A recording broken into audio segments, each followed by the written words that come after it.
You don't need Netflix, you don't need cable. Hop on YouTube, welcome to the hood table, where we chop up local and global events vocally. You don't really wanna miss out on these conversations. Just joke a little, laugh a little, get that wine in your system, fill your glass a little. Expose current events, talk trash a little. You never know, these opinions might clash a little. Get addicted to the content, got them binge watching. You don't like it, then you want invited. Bet your friends watching in the house and your job parking lot before you clocking. They don't wanna miss a second of this HT content. Everybody think they got something to say, so it's an open invitation, bring it to the table. But if you come whack, just know we ain't buying in. We gon' probably turn your back and tell you sorry, try again, Yeah, welcome to the hood table. You don't need Netflix, you don't need cable. Yeah, welcome to the hood table. You don't need Netflix, you don't need cable.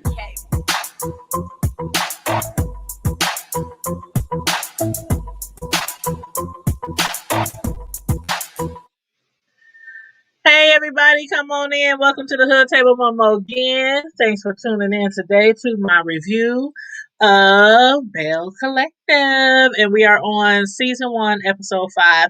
And it was titled No Yams. So please come on in and hit like the video, subscribe to the video, share the video. Like the video, share the video, subscribe to the channel if you're not already subscribed. Please and thank you so very kindly. And if you feel like blessing the Hood Table with a little love offering, as always, our Cash App is right there. $, the Hood Table 402. But as usual, make sure you guys can hear me okay. If you can't hear me too well, let me know. Let me just share this real quick on my, let's see. Here we go. Oh shoot. I just realized my mic isn't plugged in. Hold on. I'm coming. Okay. All right. Hopefully that'll be a little better. Hopefully you guys can hear me a little better now. See. Mic check. 1 2 1 3. Mic check. Okay. All right. But yeah, this review isn't going to be too lengthy because the show was good. Episode 5 was good. I was kind of confused by the title in the beginning. I was like, yams? What? Why they call it No Yams? Did somebody forget to make yams for dinner or something? But it was good, but it didn't give us a whole lot. It wasn't a whole lot going on or a whole lot of storylines. So we're gonna stick to like 3 different topics. That's about it for this one. But last week, that incident that happened with Kaylon and Marie, basically this is like the second time that she done made a scene at her friend, Letitia's brunches, like the second time in a row. But anyhow, this episode started back at the point where Kaylon told Marie to come here. In other words, like I said last week, Kaylon was meaning to say, make me leave. Put me the hell out. That's what she was basically saying. If she was a sister, that's what she probably would have said. But she was like, come here. And Marie was like, no, she ain't telling me to come here. Like, I'm like, it just got really blown up. And I can understand both sides. The black ladies, Kaylon, how I can understand how she felt. I can understand how they felt, what I'm saying? But I think it could have been handled very differently. But Marie, she always got to go from 0 to 10. And I don't think it's necessary. I really don't. But elder mother, Dorothy, she was not having any of that. Like, everything was going so nice, and Letitia, she had put a lot of work into this brunch and money, by the way. Let me get a sip, just like the last event. So elder mother, she wasn't having it. So she stood up and she started talking, trying to bring the bad energy down. Elder mother Dorothy said, let's rise above this. I was like, is she about to go elder mother Luther King up in there? She was like, let's rise above this. So Kaylon ended up apologizing to Marie to squash the situation. But since Marie still felt like, Kaylon was out of line and only doing what she was taught Kaylon bounds. She was not trying to stick around and be insulted and allow them to basically make her into one of those white people that they were just discussing last week, when they was talking about racism and everything. But to Kaylon's defense, I do not believe that she was coming off as racist. I don't think she was. Like when Marie was like, no, she ain't telling me come here like I'm her child or come here like I'm her servant or something like that.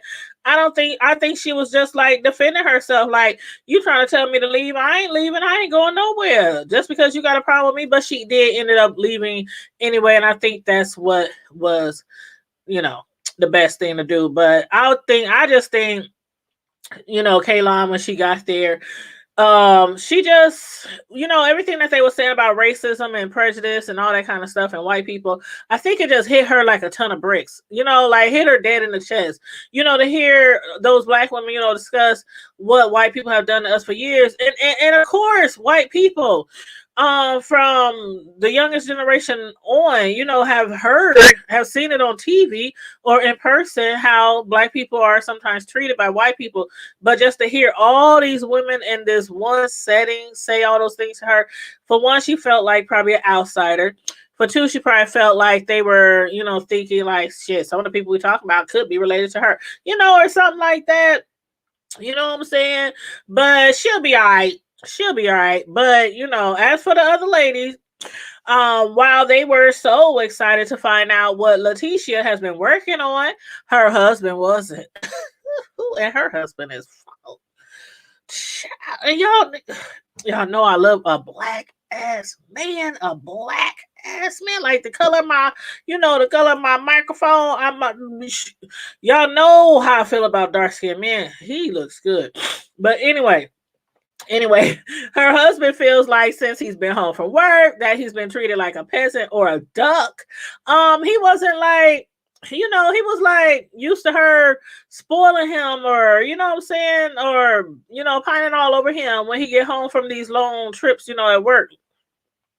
He was like, ain't no food in here. Ain't nothing to eat. Ain't no yams in the fridge. Yams. Ain't no yams in the bedroom. And since she got plenty of yams, I don't know why that man ain't getting no yams in the bedroom. Now I can understand if ain't none in the fridge, but in the bedroom, girl, and he was just away, for 28 days working, and finally came home after 28 days and he ain't getting no yams in the bedroom. I was like, man, I thought he was really about to curse her out on that camera. The way his face was like, about to tell the cameras, turn the cameras off. But for real, I was receiving vibes like, he's one of those type of husbands who agree to be on a reality show, but they don't really want to be a part of a reality show. You know what I'm saying? Like, who is that? Is that Kenya? Like Kenya's, husband on the Housewives of Atlanta. They sign up to be on the show, but they don't really want to be in any other scenes. They ain't with all that shit. But, while she was up there trying to make business moves on the phone, he done turned on the vacuum cleaner, making all kind of noises because he was hangry, not hungry. He was hangry. The man was starving. The man wants to be fed, Latrice. Him want his yams. I was like, girl, you better get that fine ass brother some of them yams. The ones in the fridge and the ones in the bedroom. But yeah, Glenn, he was like, forget this shit. He was going on and on and on, complaining because Latrice is normally focused on him and his needs when he comes back home after being away so long at work. So now he feels like they need to sign a contract. The man wants a prenup, y'all. Like, how do y'all feel? What did y'all think? About him asking her for not a prenup. He wants a postnup. My bad. So what do y'all think about him asking for a postnup? Like 17 years after they've been married? Like, y'all almost on 2 dimes. Almost on 20 years. And now he wants a postnup? I was like, Wow. And Letitia, she was furious. She was pissed. She was like, before we even discuss these contracts, what about our plans of renewing these wedding vows that we should have been done? What about those plans before we sign any contracts? We need to renew our vows. So I don't know if they've been putting that off or if he's been putting it off. I mean, he is away, for long periods of a time, at work. So I don't know. I don't know. That might be something she had to just plan herself and him just show up. But I do see where he's coming from. He's only home so many days till he has to leave for work again. And we can see how I mean when he came home, the whole family was happy. And man, she was just smiling from ear to ear. She couldn't stop smiling. He was happy to be home. You know what I'm saying? He missed his mercy and his grace. You know what I'm saying? Yes, his mercy and his grace.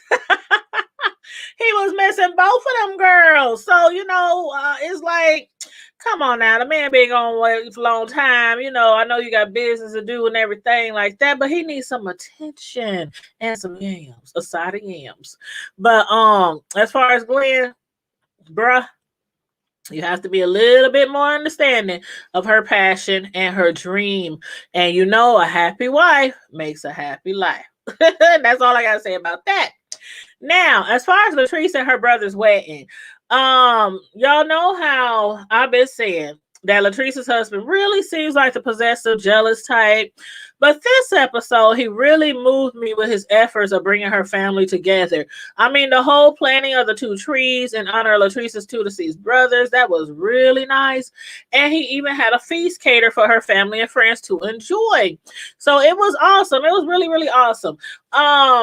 So yeah, he's becoming, he's a little bit closer to winning me over. He's a little bit closer to winning me over now. Just a little bit. But I still got my eye on you. But when it was time for them to plant the trees, Latrice, she had led with a short speech, before allowing others to speak.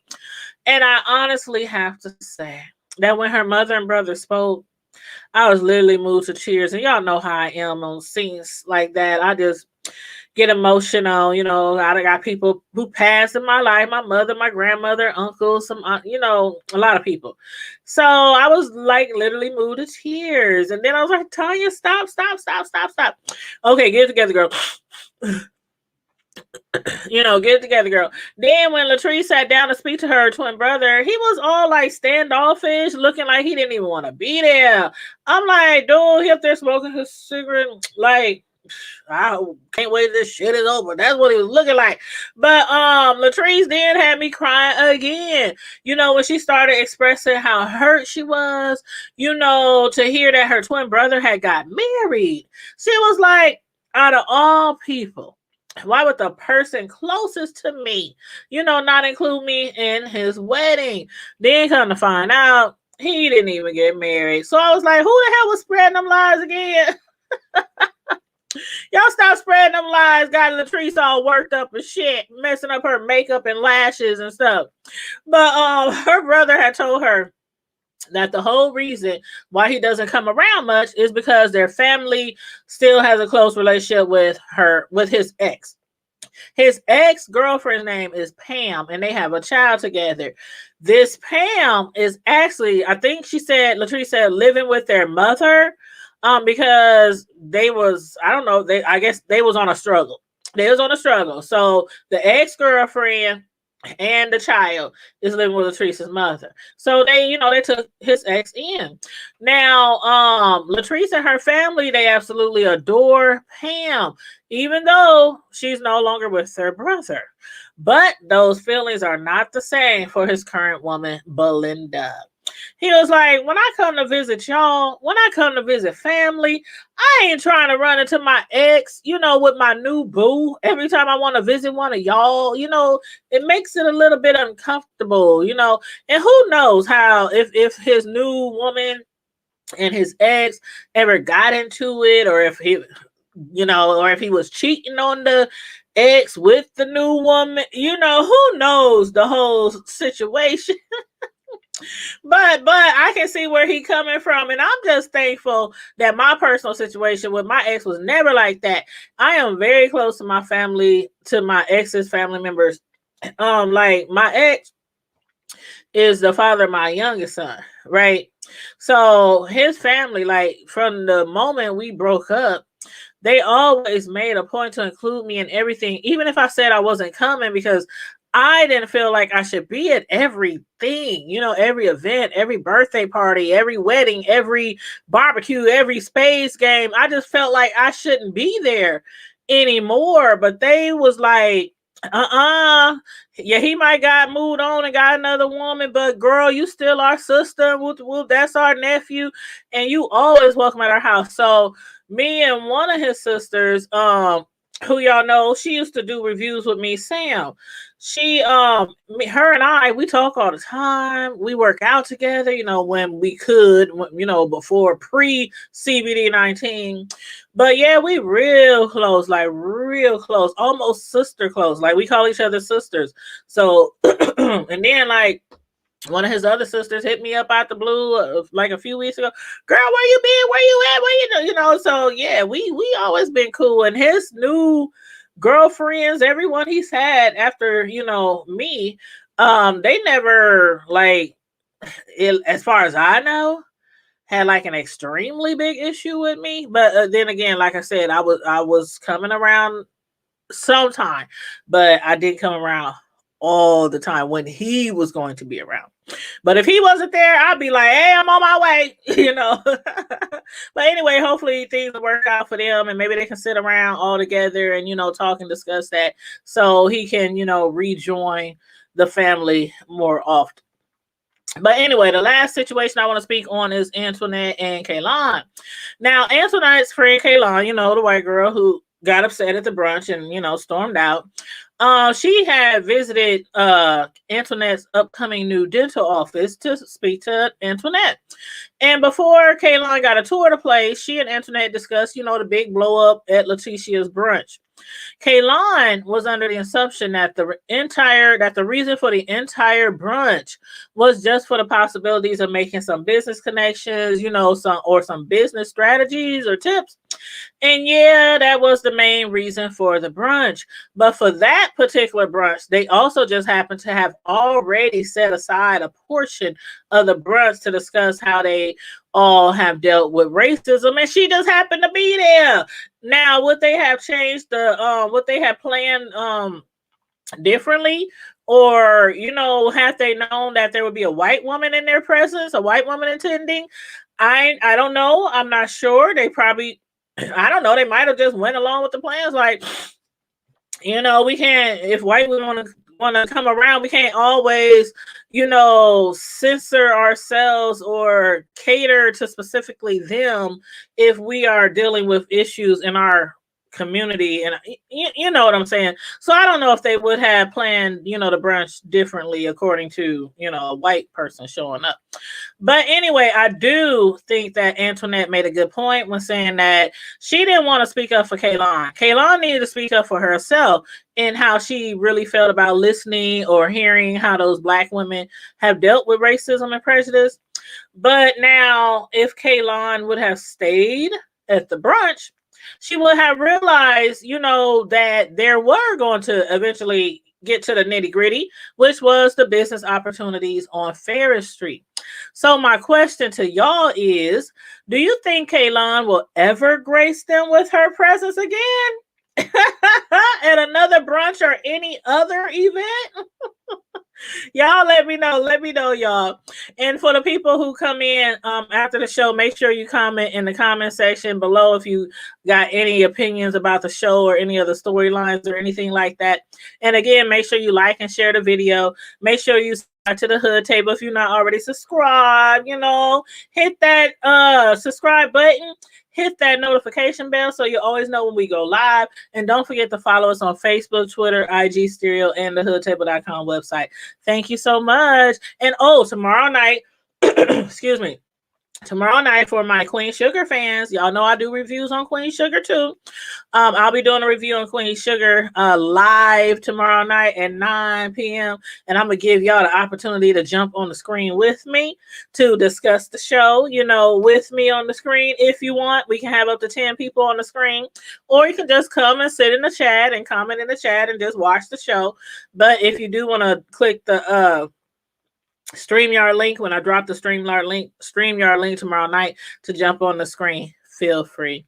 But in the meantime and in between time, I hope you enjoyed my review. Stay safe, be blessed, remain vigilant, and always, always don't forget to keep it hood. Bye.